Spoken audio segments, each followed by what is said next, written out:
Assalamualaikum warahmatullahi wabarakatuh. Selamat pagi anak-anakku semuanya. Bagaimana keadaan kalian? Sehat? Alhamdulillah. Untuk pagi hari ini kita pelajarannya tema mapelnya IPS ya.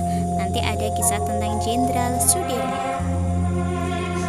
Biografi Jenderal Sudirman. Jenderal Sudirman lahir dari keluarga biasa di kota Purbalingga.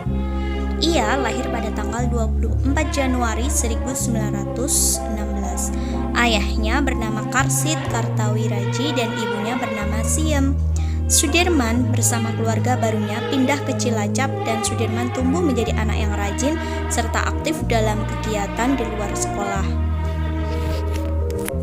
Ia juga dikenal sebagai sosok religius dengan agama Islam dan sering mengikuti kegiatan Ormas Muhammadiyah. Jenderal Sudirman mengenyam pendidikan keguruan di HIK. Ia belajar di tempat tersebut selama 1 tahun.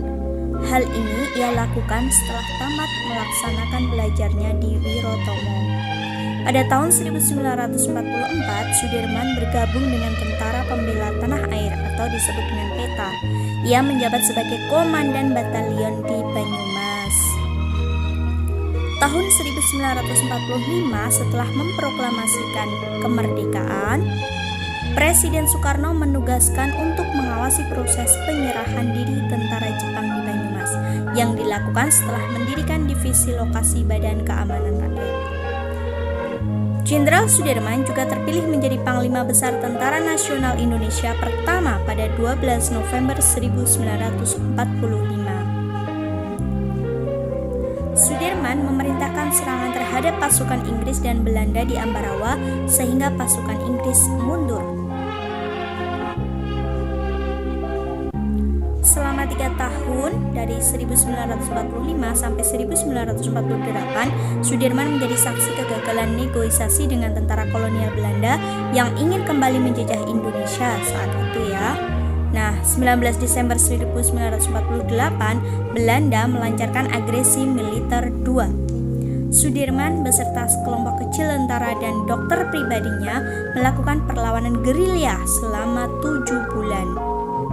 Perlawanan gerilyanya ditetapkan sebagai sarana pengembangan moral saat itu. Pada tahun 1949, Sudirman mendirikan markas sementara di Sobo, di dekat Gunung Lawu.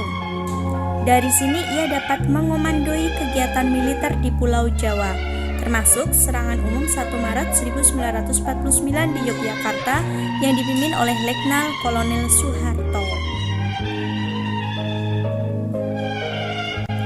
Pasukan di bawah komando Letnan Kolonel Soeharto berhasil merebut Yogyakarta dalam waktu 16 jam, menjadi unjuk kekuatan yang sukses dan membuat Belanda kehilangan muka di mata internasional.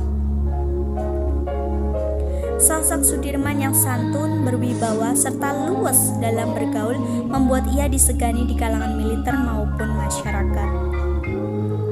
Juga sifat rendah hati sebagai panglima besar yang tidak menonjolkan pangkat, bintang, atau tanda jasanya, tetapi menjiwai dengan semangat dan keprihatinan terhadap keadaan bangsa saat itu.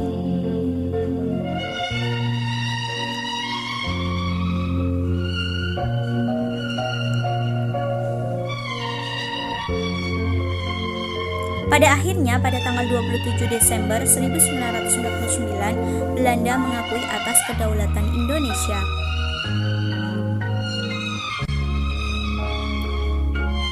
Nah, ini gambar-gambarnya ya anak-anak ya.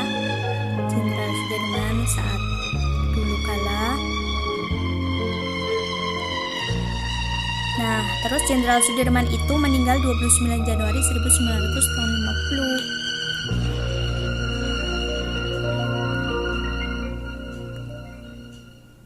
Untuk rasa terima kasih yang sangat besar, Jenderal Sudirman dikenang dalam berbagai hal. Rumah dinasnya dijadikan Museum Sudirman.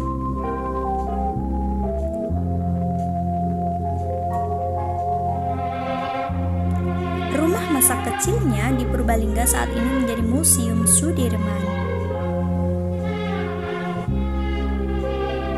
Rumah kelahirannya dijadikan Museum Sudirman juga.